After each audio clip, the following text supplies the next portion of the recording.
పరిశుద్ధ వాక్యంలో నుండి ప్రభువునున్నారా. ఎఫెసీ పత్రిక 5వ అధ్యాయము 15వ వచనం చదువుకుందాం.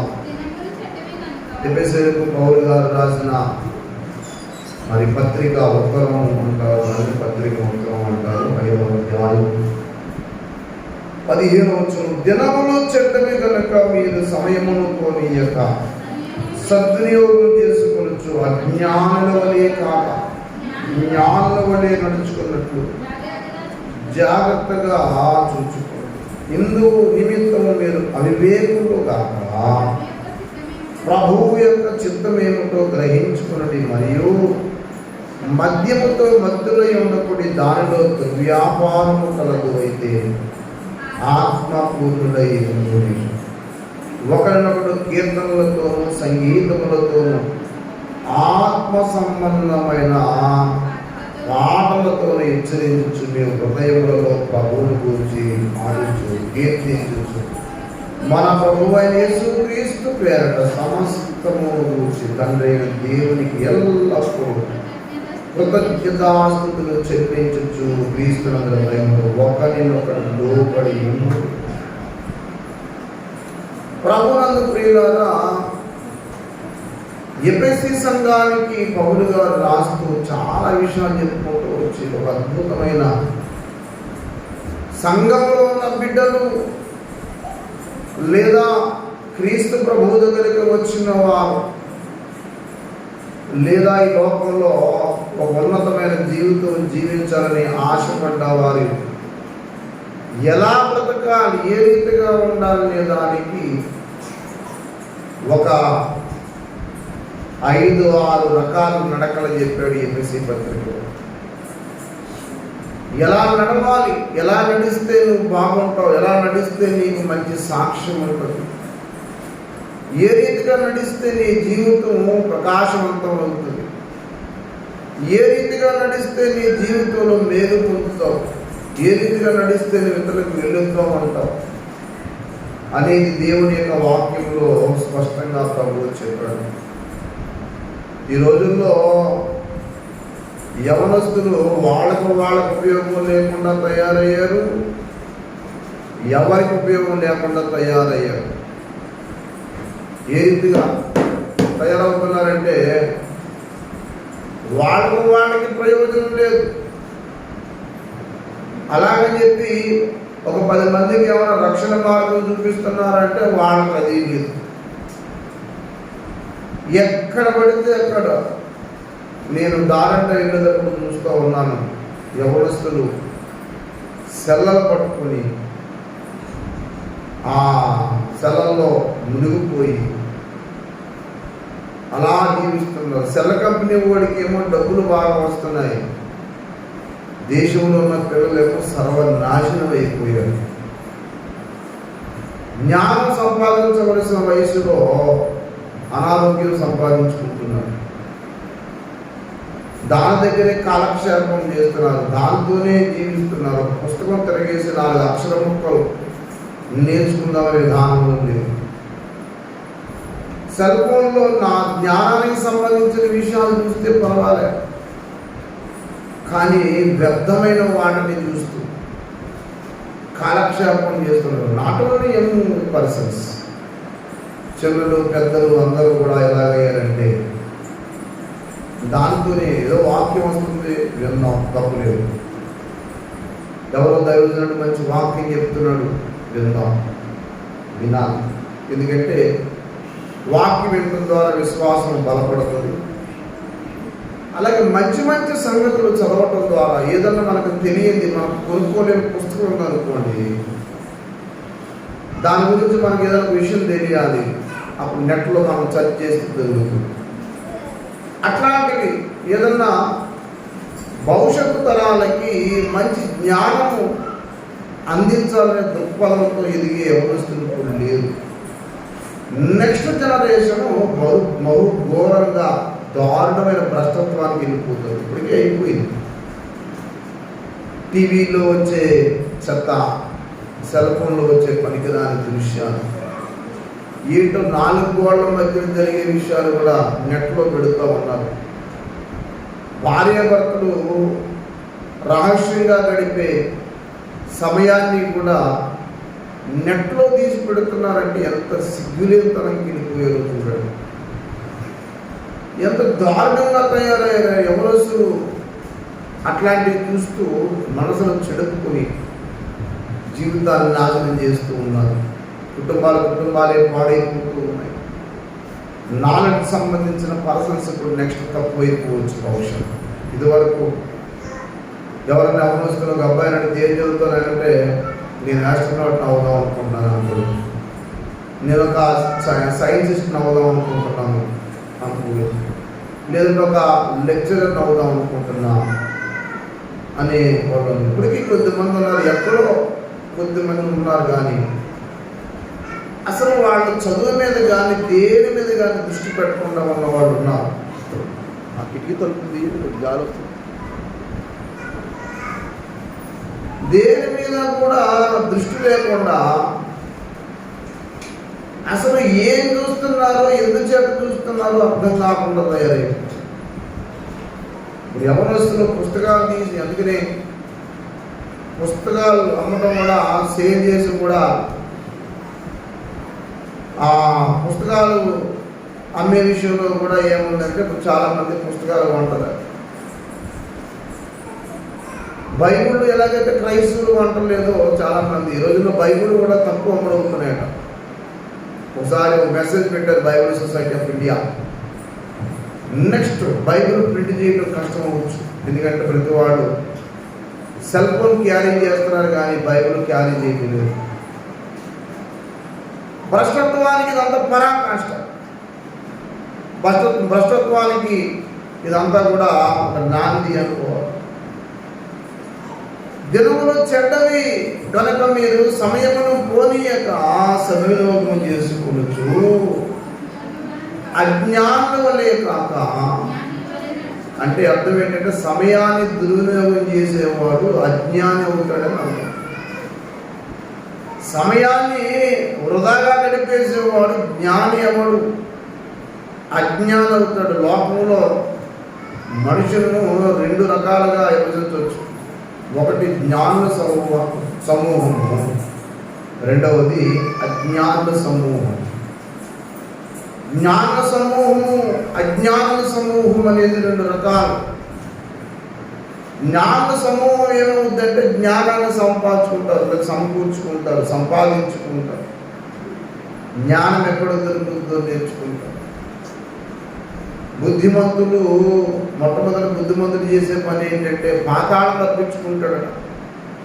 సామెత గ్రంథం 15:24 అంటాడు కదా, క్రింద ఉన్న పాతాళం తప్పించుకున్న వల్లని బుద్ధిమంతుడు పరములకు పోవు జీవమార్గములు ఏం చేస్తాడు చెప్పండి? నడుచుకుంటాడు. అతని యొక్క ప్రవర్తన మార్చుకునే ముందు తన జీవితాన్ని దేవునికి సమర్పించి నిత్య జీవానికి వెళ్ళే దారిలోకి వెళ్తాడు బుద్ధిమంతుడై. కానీ బుద్ధిహీనుడు ఏమవుతాడు అంటే దేవుని మార్గాన్ని వదిలేస్తాడు, వాక్యాన్ని వదిలేస్తాడు, ప్రార్థన వదిలేస్తాడు, బైబిల్ వదిలేస్తాడు. అతను ఎలా నడితే అలా నడుస్తూ ఉంటాడు. ఇప్పుడు నెక్స్ట్ ఈ జనరేషన్ అంతా కూడా అలాగే తయారైంది. ఒక్క జ్ఞానానికి సంబంధించిన విషయం ఎవరి దగ్గర దొరకడం కష్టమైంది. ఏంటంటే ఇప్పుడున్న యవనస్తులకి చదువు మీద శ్రద్ధ లేదు. ఎవరన్నా మంచి చెప్తే వినే అంత విషయం లేదు. చదవకపోతే మరి ఎలా జ్ఞానవంతులు అవుతారో నాకు అర్థం కాదు. చదువుకోకపోతే ఎలాగా దేశానికి ఉపయోగపడతారో కూడా తెలియకుండా. అందుకని ఎఫెసీ సంఘానికి రాస్తూ పౌలు గారు దేవుడు శుద్ధాత్మ దేవుని యొక్క ప్రేరేపణ చేయడం ముందుగానే రాయించాడు. ఏమని చెప్పండి? దినములు చెడ్డవి కనుక మీరు ఏం చేయాలి? సమయాన్ని సద్వినియోగం చేసుకోండి. 5 రకాల నడకలు చెప్పాడు 5వ అధ్యాయం 1వ వచనం దగ్గర నుండి. ఎఫెసీ పత్రిక 5వ అధ్యాయం 1వ మాటలో మీరు ప్రియమైన పిల్లల వలె దేవుని పోలి ఏం చేయండి? అనగా మీరు ఎలా నడవాలంటే నిన్ను చూసిన వ్యక్తి నీలో ప్రభువును చూడాలి. దేవుని పోలి ఆడని పోలి కాదు. సినిమా యాక్టర్లు పోల్చుకోవద్దు. ఆడపిల్లలైతే ఆడోళ్ళ యాక్టర్స్, మగవాళ్ళైతే మగ యాక్టర్లు. నువ్వు దేవుణ్ణి పోలి నడుచుకోవాలి తప్ప ఎవరినో మనిషిని పోలి నడుచుకుంటే నాశనం అవుతావు. అందరూ అలా తిరుగుతున్నారు, నువ్వు అలా తిరిగేవనుకో నీ జీవితం అంతే. వాడు ప్రార్థన మానేస్తాడు, మేము మానేది. ఆడితే నేను వస్తాను.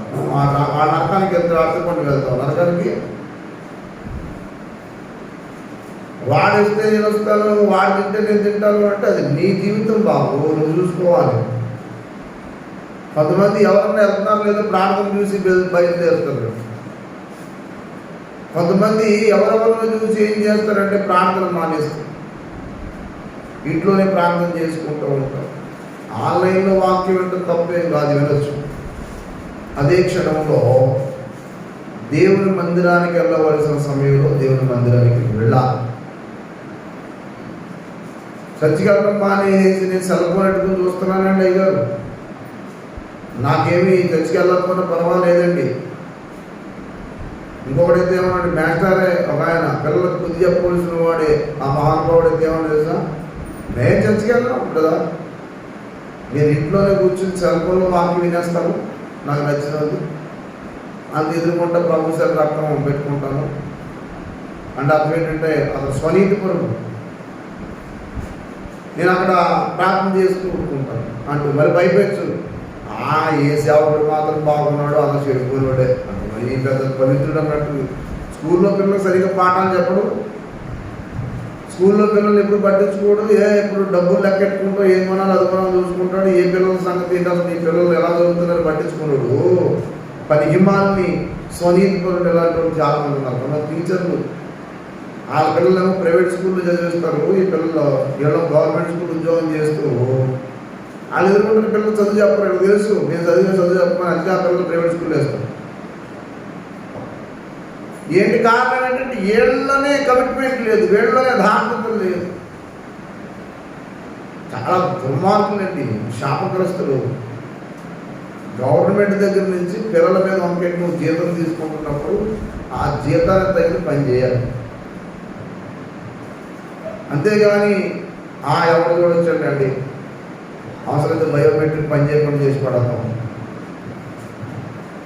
పాఠాలు ఎప్పుడు చెప్పకుండా జీతం వచ్చేస్తుంది కదా. ప్రైవేట్ పడితే జో కట్టుకుంటాడు వెనకాల. పొద్దు నుంచి సాయంకాలం వరకు లేచిన పడి నిలబడి ఉండాలి. ఇక్కడ పీరియడ్ చెప్పకపోతే నేను ఎవరు అడగడం, ఎందుకు చెప్పలేదు నాకు రావు ఊరుకోవడం. బుద్ధి జ్ఞానం ఉండాలి క్రైస్తవ టీచర్లు కూడా. మనస్సాక్షంగా దేవుళ్ళు ఎక్కడ అడుగుతాడు, ఇక్కడ ఎవరు అడగకపోయినా. టీచర్లు అనేవాళ్ళు సరిగ్గా మౌడు చేస్తే స్కూల్లో సమాజం అంత చెడుకు. అలాగే సంఘాలు ఉన్న సేవకులు కూడా ఎవరు వస్తే ఎవరు పోతే నాకెందుకులే, ఎవరు వస్తే ఏంటిపోతే అది కాదు పద్ధతి. అసలు వాళ్ళ యొక్క విధానం ఏంటంటారు. నేను అందుకే కొంత గట్టిగా ఎవరు వస్తుంది తిప్పేది ప్రత్యేకంగా మందిరకు వచ్చేవాళ్ళు బుద్ధి జ్ఞానం బుద్ధిహీనులు. శుక్రవారం అయితే ఎవరు అమ్మలు ఎవరు ఇంకొకటి చెప్పాలి, బాబు బైకెట్టు ఒక సిగ్గు లేదు బుద్ధి లేని ఎవరికి. ఒక్కొక్కడు దూడల్లా ఎదిగినవాడు ఉన్నారు, ఆడిటని ఏమి లేదు. ఆదివారం వస్తే 45 కనపడతారు ఇక్కడ, ఒకడు వస్తూ వస్తారు, అది లేదని వేరే విషయం అనుకోండి. అరే ప్రాంతం ఉందిరా నాయన, దేవుని వాక్యం వినాలి, అనేక మంది వినిపించడం జ్ఞానం లేదు. మరి బుద్ధిహీనంగా తిరుగుతున్నారంటే ఏమనుకోవాలి? దేవుడు అంటే ఇంకెక్కడ గౌరవం అనుకోవాలి. నా ఉద్దేశ ప్రకారం ఏమన్నా వాళ్ళు ఎవరు వాక్యం కూడా సరిగ్గా చదువుకుంటారు. చాలా చోట్ల వాక్యం వినపడక నరకాగ్నికి వెళ్తే మన ప్రాంతంలో వాక్యం విని నరకాగ్నికి వెళ్తారు. అందుకే విచిత్రం చెప్తాను వినండి, మీకు బైబిల్లో మాటలు తెలియక తప్పు చేసిన వాడికి కొంచెమే దెబ్బ తగ్గుతాయి, తెలిసి కూడా చేసిన వాడికి విస్తారంగా తగ్గుతాయి అన్నాడు లోకాసు వార్త 12వ అధ్యాయంలో. లోకాసు వార్త 19వ అధ్యాయం 12వ అధ్యాయం 47వ వచనం చూడండి. లోకా 12:47. తన యజమానుని చిత్తం వెలిగిండు సిద్ధపడక అతని చిత్తము చొప్పున జరిగింపక ఉండు వారి దాసునికి అనేక దెబ్బలతో తెలుసు, అతను యజమాని ఏమి చేయమంటాడు అన్నీ తెలుసు. అయినా కానీ చేయకుండా ఉన్న వాడికి అనేక దెబ్బలు. 48 అయితే తెలియక దెబ్బలకు తగిన పనులు చేసిన వానికి కొద్ది దెబ్బలే. తెలిసుండి కూడా చేయని వాడికి అనేక దెబ్బలు తగులు. తెలియక చేసిన వానికి కొంచెమే దెబ్బలు. నీకు తెలుసు ఎప్పుడు ఏది చేయాలి, అయినా నిర్లక్ష్యంగా ఉన్నాం అనుకోండి, నాకైనా మీకైనా తనలేదంటాం దేవుని దగ్గర. అందుకే దేవుడి పని విషయంలో నిర్లక్ష్యం ఉండకూడదు. ఇర్మియాలో అంటాడు, యెహోవా పనిని అశ్రద్ధగా చెయ్యేవాడు శాపగ్రస్తుడవు. చేస్తున్నాడు కానీ ఎలా చేస్తుంది చెప్పండి? అశ్రద్ధ. శ్రద్ధ లేదు. నువ్వు బైబిల్ చదివేటప్పుడు శ్రద్ధ ఉండాలి, ప్రార్థన చేసేటప్పుడు శ్రద్ధ ఉండాలి, అన్నింటిలో శ్రద్ధ కలిగి ఉన్నా. దేవుని పిల్లలారా, దేవుని పోలి నడుచుకోవడం అంటే ఏంటి అర్థం? దేవుని పోలికనే మాటకి ఏమని అర్థం చెప్తాం? దైవ సంబంధితమైన పోలిక అంటే ఏంటంటే, దేవుడు ఏమైతే చెప్పాడో ముందు ఆ మాటను మన హృదయంలో చేర్చుకుని ఆయన ముందు ఆయన మాట వినటం అనేది నేర్చుకోవాలి. సమూయేలు మొదటి గ్రంథం 15వ అధ్యాయము 22వ వచనంలో సమూయేలు గారు సౌలుని గద్దిస్తూ మాట అంటాడు, ఏమయ్యా నువ్వు అమాలేకీని మొత్తం అంతా చంపేయమని చెప్తే ఏం చేసామంటే నువ్వు చెప్పినట్టే చేశాను, మరి ఆ వినపడతాం రంకులేంటి అంటే అవన్నీ బలులు ఇవ్వటాకండి, బలులు అర్పించడానికి నేను తెచ్చాను అంటాడు. అప్పుడు సమూయేలు అంటాడు, బలులు అర్పించుట కంటే మాట వినుట శ్రేష్టం, పొట్టేడుకు అర్పించుట కంటే కదా సమీపించి ఆలకించుట శ్రేష్టం. బలులు అర్పించడం కదా. కొంతమంది ఆదివారం సంద ఆడేస్తారు, సంద వేసిపోతారు. మరి అదేం భక్తు నాకు అర్థం కాని భక్తి. సందా వేసి వెళ్ళిపోతే బాగుంటుంది అనుకోండి, దుర్మార్గమైన ఆలోచన కలిగిన ఎవడు మారుమనసు పొందడు కాదు. మారుమనసు పొందడం అంటే అర్థం ఏంటంటే, అతడు అది వరకు దేవుడి మాటకి దూరం ఉండేవాడు ఇప్పుడు దేవుడి మాటను పట్టించుకొని వాక్యం చదవడం, వాక్యం జరుగుతుంది. ప్రార్థన లేనివాడు ప్రార్థనలో ఉంటుంది. గర్విష్ఠుడిగా తిరిగేవాడు విధేయుడిగా జీవించే దాన్ని ముందు మారుమనసు అంటారు. క్రమం తప్పకుండా ఉపవాస ప్రార్థన, క్రమం తప్పకుండా ఆదివారం ఆరాధన, అడిగిన కుటుంబ ప్రార్థన, అవసరం వచ్చినప్పుడు దేవుడు సువార్త ఇవ్వలు వచ్చినప్పుడు సువార్తలో ముందు ఉండడం, ఇది రక్షణలో మొదటి పెట్టు. ముందు దేవుడి మాట విని దేవుడికి లోపడటం అనేది ముందు నేర్చుకోవాలి. అంతేగాని ఏమో ఎన్నో కానుకలు ఇస్తే ఏమిటి, ఏమిస్తే ఏంటి, ఇది మొదటి విషయం. నాకు తెలుసుంటే నాకు డౌట్ ఏంటంటే, రేపు పొద్దున్న పరలోకానికి చాలామంది మన తెలియని వాళ్ళు అందరూ వస్తారు. వీళ్ళు వస్తే వీళ్ళు వస్తారా అని అనుమానపడ్డ వాళ్ళు అందరూ రావచ్చు బహుశా. ఎందుకంటే వాళ్ళకి పాపం వాక్యం తెలియక చివరిలో ఎవరో చెప్తే విని వచ్చుంటారు. కానీ వీళ్ళు వస్తారు అనుకున్న వాళ్ళందరూ నరకాగ్నికి వెళ్ళిపోవచ్చు. రేపొద్దు నరకాగ్నిలో కనపడేవాడు చాలామంది కనపడవచ్చు మనకి. అందుకే సమయం ఉన్నప్పుడే మన జీవితాన్ని చక్కబెట్టుకోవడం చాలా ముఖ్యం. దేవుని పోలు నడుచుకోవడం అంటే అర్థం ఏంటంటే, ముందు దేవుడి మాట విని దేవుడికి లోపడటం. రెండోది ఆయన ఏదైతే చెప్పాడో అది చేయాలి. ఉదాహరణకి యేసయ్య ఏకపూజాన్ని లేచాడు, మనం ఎప్పుడు లేవాలి చెప్పండి? మార్కు 1:35 ప్రకారం ఆయన ఇంకను చాలా చీకటి ఉంటుండగా ఆయన పెందలాడని లేచి అరణ్య ప్రదేశంలోకి వెళ్ళి అక్కడ ఏం చేస్తున్నాడు? ఆయన ప్రార్థన అంటే ప్రార్థించే అలవాటు ముందు యేసయ్య కోరిక. రెండు, ఆయన సమాజ మందిరానికి వెళ్ళి అంటే అర్థం ఏంటంటే ఆయన సమాజ మందిరానికి వెళ్ళే అలవాటు అన్నమాట, అది ఒక కోరిక. మూడు, ఆయన వాక్యము చదివారట. చదువు ఆయన వాడికి చెప్పున ఆయన వాక్యం చదువుతాం. లోకాసువార్త 4:18 ఉండదన్నమాట. అలాగే తన వాడికి చెప్పున కొండకు వెళ్ళి రాత్రంతయు ప్రార్థన చేశారు. మనం రాత్రంతా ప్రార్థన పెట్టుకుంటాం 15వ తారీఖు అని.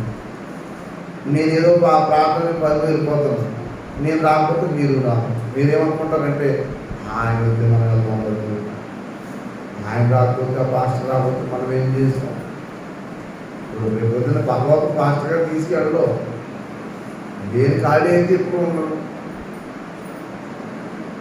కాకపోతే ఇక్కడ దేవుని పని కాదనలేక మొహమాటానికి గురైపోయి వెళ్ళిపోతాను. నేను ఎక్కడ దగ్గర ఫోన్లో ఒక మాట వింటే మాట్లాడుకుంటున్నారు. సంఘ బిడ్డలు నేను లేకపోయినా పేదలు శరసాలలో ఉన్నా కానీ సంఘం అయితే అత్యాశక్తితో ఇంట్లో నిద్రపోవచ్చు ఉండేది. అందా ఏం చేశారు సంఘంలో? నా డౌట్ రేపు పొద్దున కానీ నన్ను ఎవరిని బంధిస్తే మీరు అందరూ తలుపేసిపోతారు. నిజం. ఆయన రాకుండా మనకి ఎందుకండి అలా అయిపోయింది. ఇంకా మనం అందరం ఏం చేస్తాం అక్కడ ఆయన అసలు లేనప్పుడు. ఆన్లైన్ పే 15వ తారీఖు అన్నప్పుడు నేను వచ్చినా రాకపోయినా, ఎవరు చచ్చినా బతికినా, ఇద్దరున్నా ముగ్గురున్నా మనం అనుకున్న టైం వరకు ప్రార్థనలో ఉండి అన్ని అంశాలు ప్రార్థన చేయడం చాలా ముఖ్యం. ప్రభువా నువ్వు నాకు ఇచ్చిన అవకాశం తండ్రి, ఎంత ప్రార్థన చేసే ధన్యత ఇచ్చావు నాయన. ప్రార్థన అనేది ఒక కృప అండి. ప్రార్థన వరం అనేది ఒక కృప. ప్రార్థన చేయటం వల్ల ప్రార్థన చేసిన వాడికి ముందు మేలు జరుగుతుంది. ప్రార్థన ఎవరి కోసం చేస్తున్నావు వాళ్ళొక్కడే మేలు జరుగుతుంది అనుకున్నారు కనుక నువ్వు ప్రార్థన చేస్తే నీకు కూడా మేలు అవుతుంది. ప్రార్థనకు ఎవరో మనల్ని గెంటే పరిస్థితి తెచ్చుకోకూడదు. ప్రార్థన అంటే ముందు నేనే ముందు ఉండాలి. నువ్వు ఎప్పుడైతే ప్రార్థనలో ఎదగలుగుతావో అది యేసయ్య పోలిక. ఆయన తన వాడికి చొప్పున కొండకు వెళ్ళి రాత్రంతా ప్రార్థన జీవితంలో కుటుంబ ప్రార్థన నీకెవరో చెప్తేనే చేస్తావా? టైం అయితే కుటుంబ ప్రార్థనలో మోకరించి అలవాటు నీకు లేదా? అలాగే ఏకాంత ప్రార్థన నీ జీవితంలో అలవాటు లేదా? ప్రార్థనే ఈ రోజుల్లో మనుషులు కూకురండి. అది బాగలేదు, ఇది బాగలేదు, నా పరిస్థితి బాగలేదు అని చెప్పి చెప్పుకునే కంటే నువ్వు దేవునితో ఎంత గడుపుతున్నావు? నువ్వు దేవునితో గడిపే విధానం చెప్పాలి. యేసయ్య పోలికంటే ఇంకో పోలిక ఉంది. ఆ పోలిక ఏంటంటే మరి ఫిలిప్పీ పత్రిక 2:5 చెప్తాడు, క్రీస్తు యేసునకు కలిగిన ఈ మనస్సు ఎన్నో కలిగి ఉండండి. అంటే తగ్గింపు స్వభావం కలిగిన జీవితం. అదొక పోలిక. తగ్గింపు స్వభావం అయింది. ఎంత గొప్ప వ్యక్తి అయినా ఆయన జీవితంలో అంత దీనుడు. ఆయన దేవునికి స్తోత్రం కలుగునగా. ఎంత దీనుడు తెలిసేది మనిషి. ఈ రోజుల్లో మనం కాస్త ఉంటే పట్టుకోరు, ఎవరిని మనం పట్టుకోరు. 4 ముక్కలు తెలిస్తే ఎంత గర్వమో. కొంతమందికి మెడ ఉండదు, ఎవరిని పలకరించరు, కనీసం ఒక్కరిని కూడా పలకరించే విషయం పెట్టుకోరు. కొంతమంది గౌరవించరు, పెద్దవాళ్ళని గౌరవించరు. కారణం ఏంటంటే గర్విష్ఠుడు. జీవితంలో ఎవరైనా నాశనం అయిపోయాడంటే రాజకీయ నాయకుడైనా ఎవడైనా గర్వమే వాళ్ళ జీవితాన్ని నాశనం చేస్తుంది. ఎవరి గర్వము వారిని తగ్గించిన వినయ మనస్కుడు ఘనత ముందు అంటాడు సామెతలు 29:23. ఎంత ఎదిగినా ఎంత చదివినా నీకు ఎన్ని వచ్చినా కానీ దీనత్వం అనేది దొరుకోకూడదు. అలాగే అదే సామెతలు 16:18 అంటాడు, నాశనమునకు ముందు గర్వము నడుచును, పడిపోటకు ముందు అహంకారం. కొంతమందికి అహంభావము. యేసయ్య పోలికలు ఇంకో పోలిక ఏంటంటే దీనత్వము. దేవునికి స్తోత్రం కలుగునగా. ఆయనకున్నంత దీనత్వం ఈ భూమి మీద ఎవరికి లేదండి. యేసయ్య మామూలు దీనుడు కాదు. ఆయన కోపం లేదని కాదు, కానీ మన కోసం శిలువ మరణం పొందినంతగా తగ్గించుకొని దాసుని రూపము ధరించుకొని ఎంత దేవుడు. ఆ తగ్గింపు, అలాంటి దేహంతో నువ్వెప్పుడు కలిగి ఉంటావు అప్పుడు దేవుడిని ఇచ్చేస్తావు. తనను తాను తగ్గించుకున్నవాడు ఇచ్చేవాడు.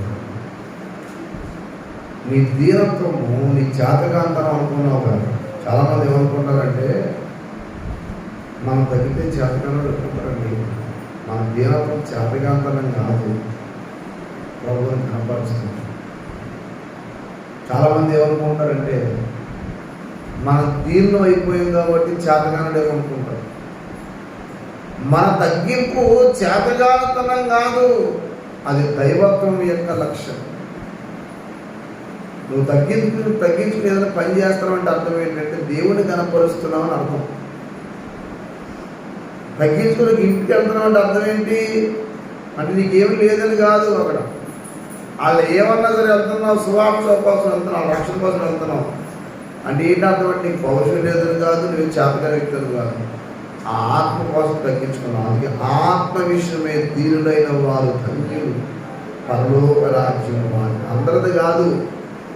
చాలామంది అనుకుంటున్నారు చర్చికి వెళ్ళి కూడా అందరూ పరలోకి వెళ్ళిపోతారేమో అని భ్రమపడతారు. చాలా పొరపాటు పడ్డారు కనుక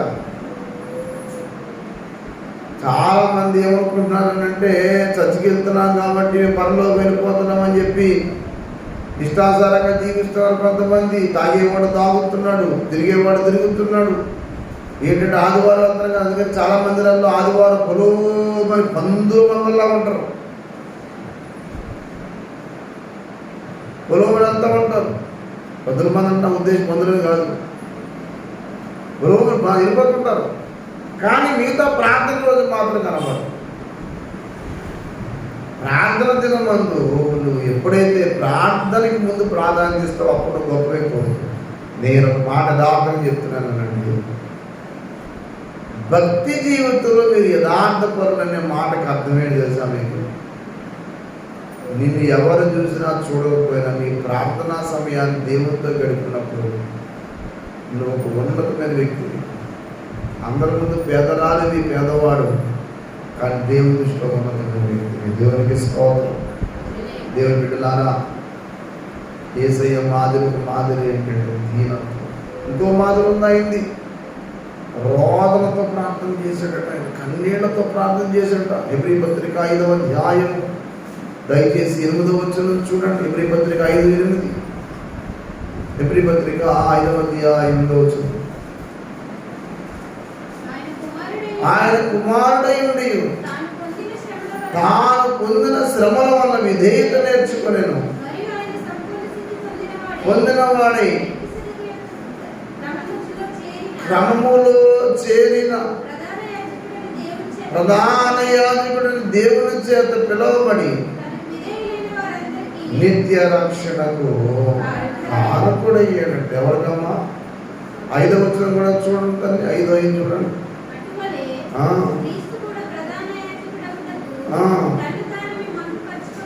తను తాను మహిమపరచుకోలేదు కానీ కదా ఎంత తగ్గించుకున్నాడండి. యేసయ్య తగ్గింపు ఉన్నతమైన తగ్గింపు. మహారోదనతోనూ కన్నీళ్లతో తన మరణమును విడిపించిన వారికి దివారాత్రము ఏం చేశాడటమ్మా? విజ్ఞాపన చేశాడు. దేవునికి స్తోత్రం కలుగును గాక. రాత్రి నిద్రపోయేయడం లేదు తెలియదు. ఈరోజు మనకు గంట నిద్రపోతుంది, లేకపోతే ఉండదు. నిద్రపోయే సమయం నిద్రపోవచ్చు, తప్పలేదు. కానీ మేల్కొండే సమయంలో మేల్కొని ఉండాలి. నువ్వు నిద్రపోయే సమయం నిద్రపోద్దని ఎవరున్నారు?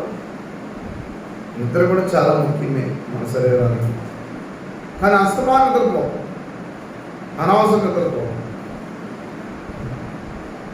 ప్రార్థనా జీవితంలో దేవుని యొక్క సన్నిధిలో నీ ప్రార్థన ఎంత ఉన్నతంగా ఉండాలంటే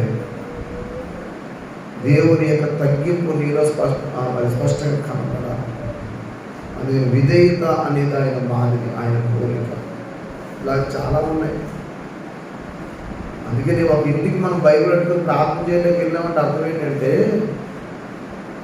మనం ఏదో చేతకాని వారు అని కాదు. మనం ఏంటంటే దేవుని యొక్క ప్రేమను పట్టుకుని వెళ్తున్నాం. దేవునికి స్తోత్రం. పౌలంతటి భక్తుడు బాగా చదువుకున్న వ్యక్తి మాట్లాడినాడు, నన్ను నేను తగ్గించుకున్నందున మీ దృష్టికి నేను ఇలా కనబడుతున్నాను. తగ్గింపు అవతల వ్యక్తుల్లోనేమో మనం చేతగాంతరం అనిపిస్తుంది, కానీ దేవుని దృష్టిలోనేమో గొప్పతనం ఉంటుంది. ధ్యానికి వచ్చాం. నా మాట నీకు చూసారా అనుకుంటారా? నేను నవ్వుకొని అనుకుంటున్నప్పుడు కూర్చోడా, నేను ప్రభువు కోసం తగ్గించుకున్నాను. నేను నిన్ను చూసి కాదు తగ్గించుకున్నాను. చాలామంది అనుకుంటూ ఉంటాం, నేను కొంతమందితో మాట్లాడుతుంటే ఆడే మాట్లాడుతున్నాను. నా తగ్గింపు నీ గొప్పతనం అనుకోవద్దు, నా వరకు ప్రాణం పెట్టి వేసైపోవద్దు. అందుకే నీ తగ్గింపు ఎప్పుడు కూడా 10 మంది దృష్టిలో చులకంగా కనపడవచ్చు, కానీ దేవుని దృష్టిలో మాత్రం అది ఎక్కువ అవుతుంది. అది యేసయ్య పోలిక. దేవుని పిల్లలు ఇలాంటి చాలా, అందుకని ప్రియమైన పిల్లల వల్లే దేవుని పోలి, అంటే నిన్ను చూసినప్పుడు యేసయ్య ఎలా ఉంటాడో తెలియదు, కానీ నీ ప్రవర్తన అంతా చూసాడు యేసయ్య చూడాలని. వాళ్ళు మన ఏజెన్సీలో మాట్లాడుతుంటే ఒక ఆమె అడుగుతుంది, చెప్పదు సువార్త చెప్పు, వెళ్ళిపో. ఒక కుర్రోడు చెప్తున్నా, కుర్రోడు చెప్తుంది, వెళ్ళిపో అని చెప్పరా అన్నీ. మత ప్రచారం చేయడానికి వచ్చారు మీరు అంటుంది. మత ప్రచారం చేయడానికి మేము రావటం ఏంటండి? మత ప్రచారం చేసామో లేదా అబ్బాయిని అడుగు. మన సనాతన ధర్మం అండి, మన హిందూ ధర్మం అండి అని మొదలెట్టింది. ఏట్రా హిందూ ధర్మం సనాతన ధర్మం అని ఎవరైనా అడిగామనుకోండి, అసలు దానికి అర్థం చెప్పలేరు. నేను అడిగాను సనాతన ధర్మం అంటే ఏం చెప్పమ్మా అంటే చెప్పలేకపోతుంది. గ్రూప్లో పెట్టారు, మీరు విన్నారు లేదు చెప్పు అంటే ఏంటో తెలియదు. పాపం అతనిలాగా మనం కూడా ఏదైనా అంటే వెళ్ళిపోతాం మేము అనుకుంటాము. కుదరలేదు ఇంకా ఆఖరికి దారికి వచ్చింది.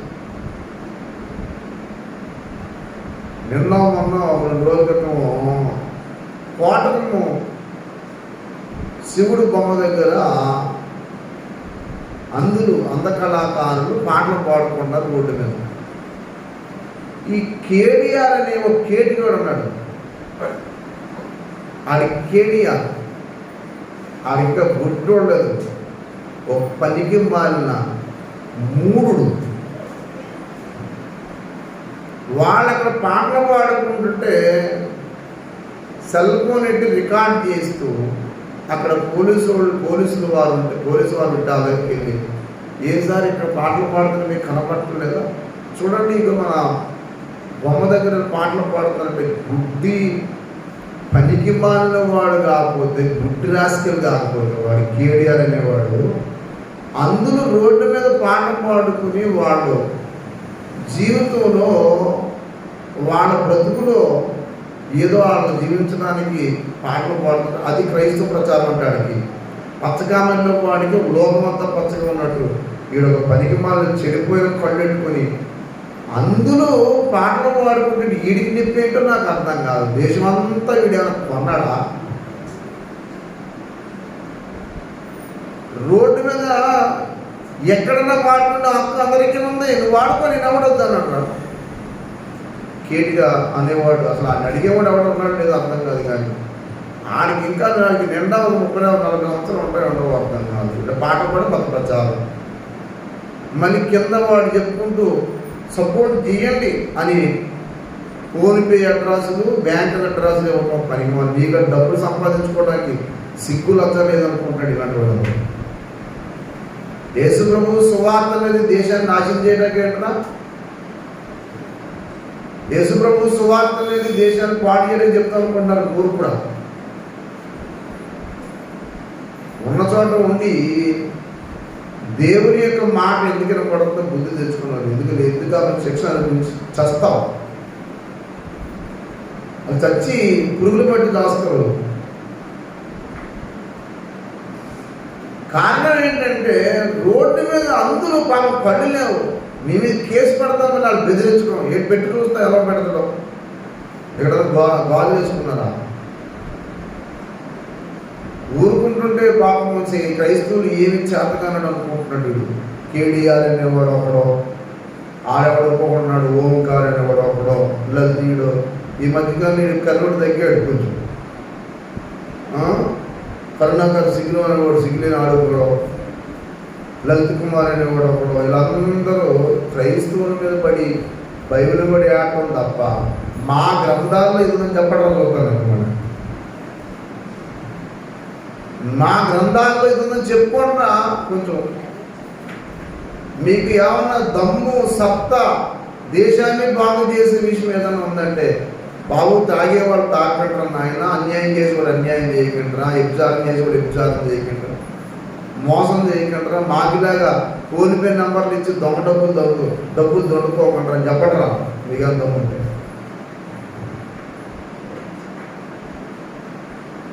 దేశాన్ని బాగు చేయండి, యవనస్తులు మీరు దారిలో పెట్టండి చూస్తా. అంతేగాని ఎక్కడి నుంచో వచ్చి మన రాజమండ్రిలో రోడ్డు పాటలు పాడుకున్నవాడిని కొంపే ముంచారు కదా దుర్మార్గుడు. సిగ్గు లజ్జ అని కూడా లేకుండా మరి పేరు కేటీఆర్ అంటాడు. నువ్వు ఏ పేరంటే పెట్టుకో, ఇక్కడ గాజులు వేసుకుని కూర్చొని చూస్తూ ఉంటుంటే పెట్టి చూస్తానని పెడతారు. అసలు ఈ మధ్యకాలంలో కొర్ర పనికిమాలి బ్యాచ్ అంతా తయారయ్యి హైందవ సహోదరుల మధ్య, క్రైస్తవ సహోదరుల మధ్య, ముస్లిం సహోదరుల మధ్య చిచ్చు పెడతా తయారయ్యారు. మరి చూస్తున్న స్వామీజీలు ఏం చేస్తారు అర్థం. ఈ పీఠాధిపతులు అనేవాళ్ళు ఏంట్రా మీరు చేసే పనులు చెప్పొద్దు, ఆ రోడ్డు పాటలు పాడుకుంటారు. నీకంటే ఏంటి, రోడ్డు మీద పాటలు పాడుకునే వారు పాట పాడుకుంటారు. ఏంటి నీకు అసలు అంటూ ఆ ఇష్టం వాళ్ళు పాడుతారు. నువ్వు పాడుకో, అవసరం లేదు, పక్కన నువ్వు పెట్టుకో. శివుడు బొమ్మ ఉంది అంటే శివుడు బొమ్మ ఉంటుంది. ఏ శివుడు బొమ్మ ఉంటే పాడకూడదని రూల్ ఉందా? అది పాటల దగ్గర ఎప్పుడు రోడ్డు పెట్టారు. మీరు ఎవరిని అడిగి పెట్టారో మాకు అవసరం లేదు, మీరు ఎందుకు పెట్టుకున్నారో మాకు అవసరం లేదు. బొమ్మలో రోడ్డు పెడుతున్నారు, గుళ్ళు రోడ్డు మీద కడుతున్నారు. మేమన్నా అడుగుతున్నామండి, రోడ్డు మీద ఎందుకు కట్టారు మేము అడుగుతాం? మేము అలా అడుగుకోం. మేము పట్టుకోవాలనుకుంటే స్థలం కొనుక్కుని గుడి కట్టుకుంటాం. నువ్వే అడ్డంగా రోడ్డు పెట్టుకుంటే అలాగే చెప్పి మేము బాధపడుకోం నీకులాగా. మన ఇష్టం, మన దేశంలో స్వాతంత్రం ఉంది, పట్టుకుంటారు పెట్టుకుంటారు. కానీ మరి మిగతా వాడు పాటలు పాడకూడదు అనుకుని మాట్లాడే విధానం ఏంటి అసలు? యేసు ప్రభువు యొక్క మంచితనాన్ని చేతగానితనం అనుకుంటున్నారు ఏదో.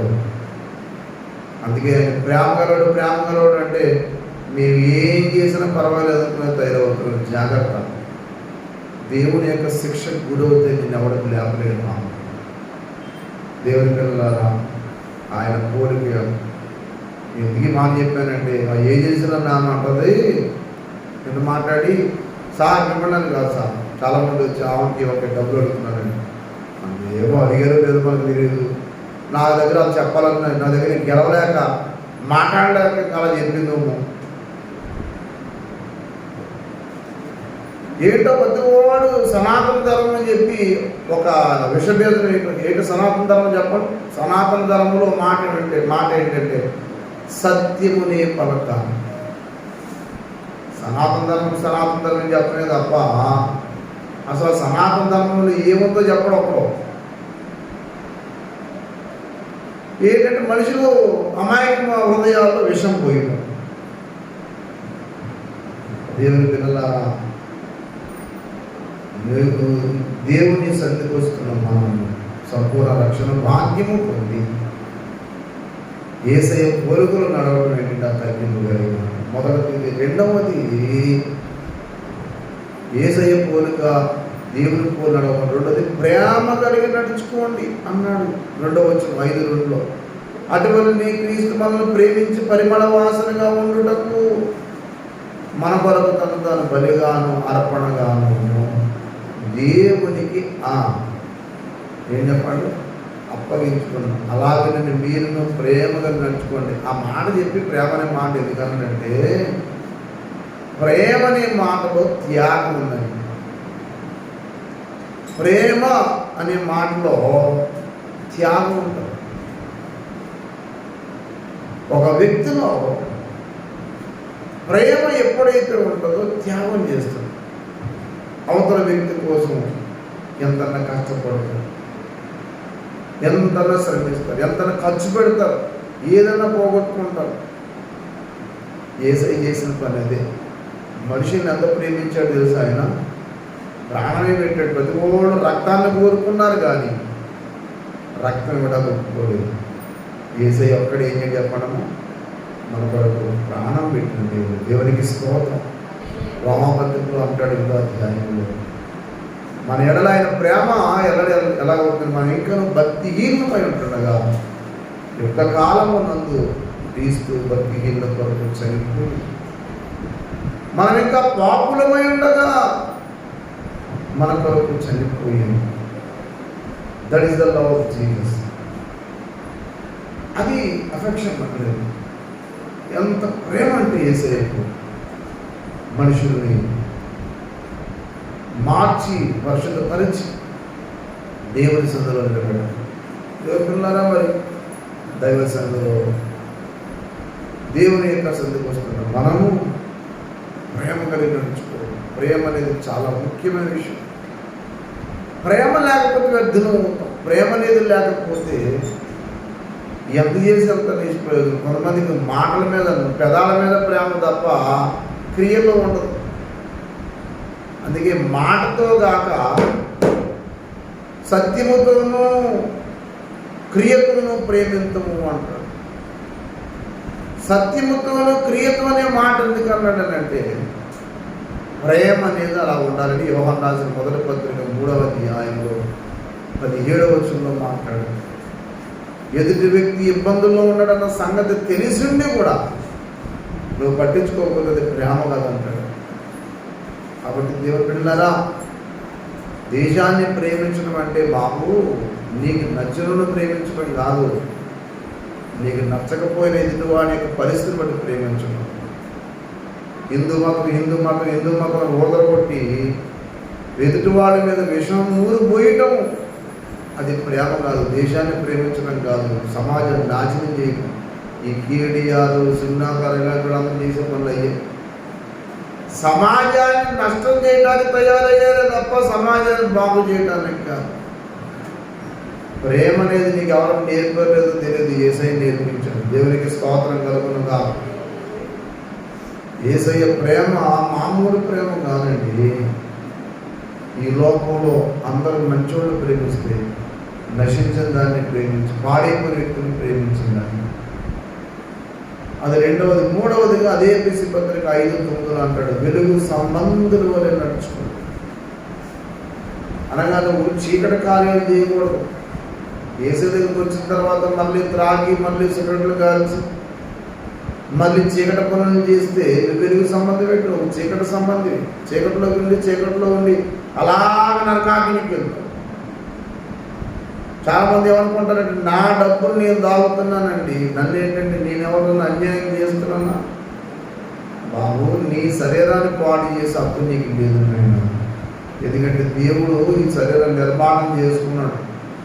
నా దేహం నేను విభజానమన్నా చేస్తాను, తాగుతాను, సిగరెట్లన్నా కాలుస్తాను, ఏదన్నా చేస్తాను. నా శరీరం బాబు, నీ ఆస్తి నీదైతే అవ్వచ్చు, ఇల్లు నీదైతే అవ్వచ్చు, బండి నీదైతే అవ్వచ్చు, కానీ రెండు నీవు కావు.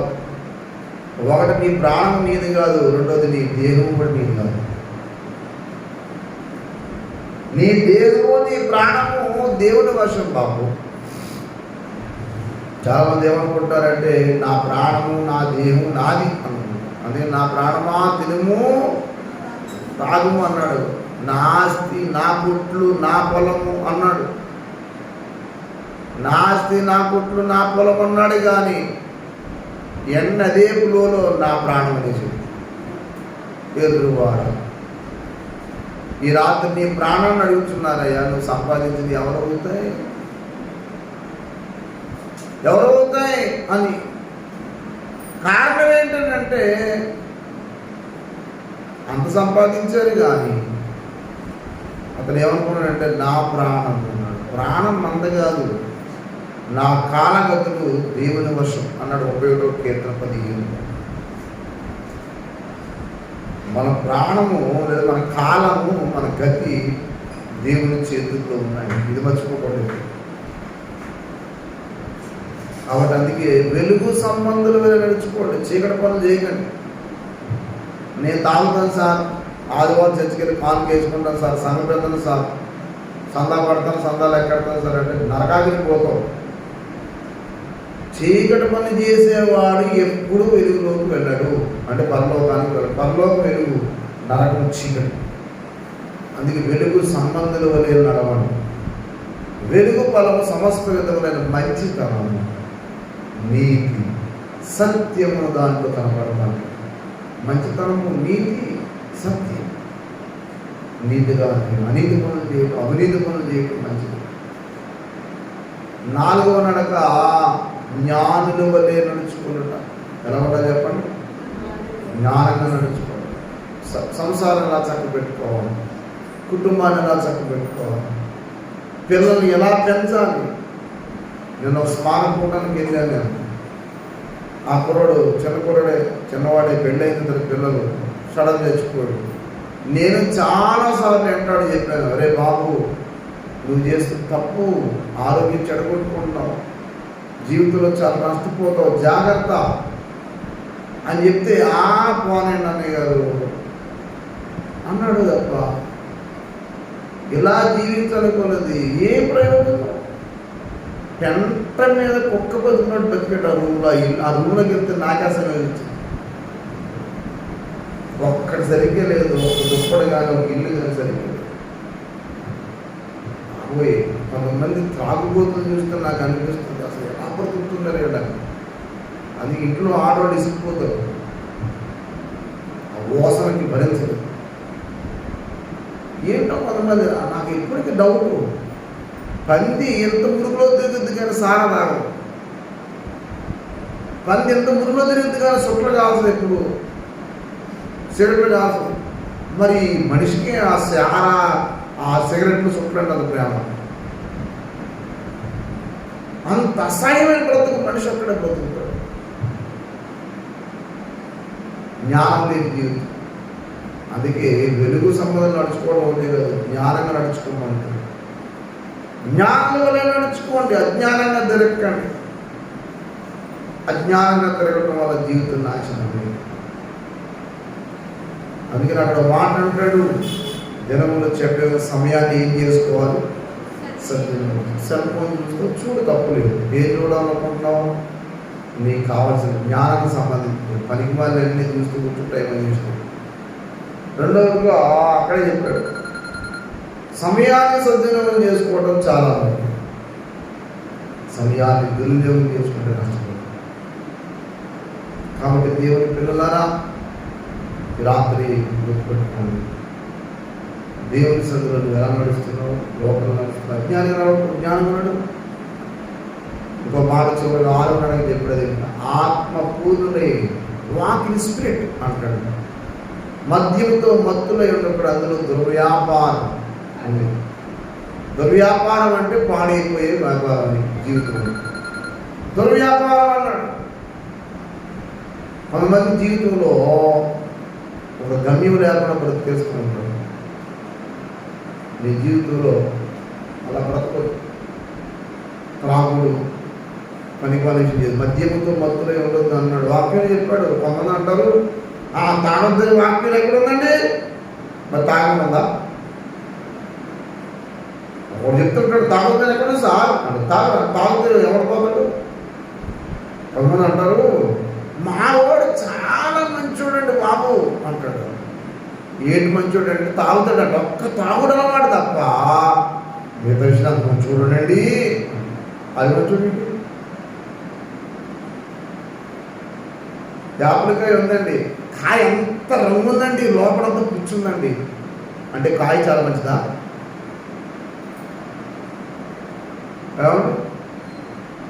మీరు అది చెప్తారు, చాలా మంచోడండి, కానీ అలవాటు ఉందండి. ఏట్లా మంచిదనం అసలు నాకు అర్థం కాదు. అది మంచిదని మంచోడు అంటే అర్థం ఏంటంటే ఏ డొలకం ఉండకూడదు.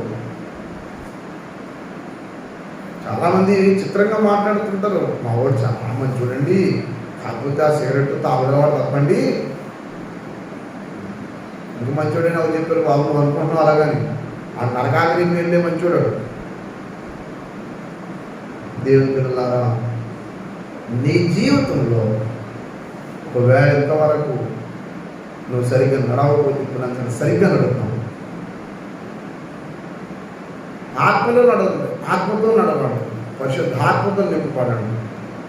దేవుడు కృపలో వాడుకుంటాడు. కన్నీళ్లతో ప్రార్థన చేయండి. దేవుని కొరకు బలమైన సాధనలుగా వాడుకోవడం. అంతేగాని ఎవడో నడుస్తున్నాడు ఇష్టాసారి మన వల్ల నడుస్తున్నామంటే నీవు నాశనం అవుతావు, నీ కుటుంబం నాశనం అయింది, చివరికి నరకాగ్నికి వెళ్తాం. కాబట్టి మనం జ్ఞానంగా నడుచుకుందాం, సమయాన్ని సద్వినియోగం చేసుకుందాం. దేవుడు కృపాభాగ్యం దయచేయగా ప్రార్థన చేద్దాం. మోకరించండి, ప్రార్థన చేసుకోవచ్చు.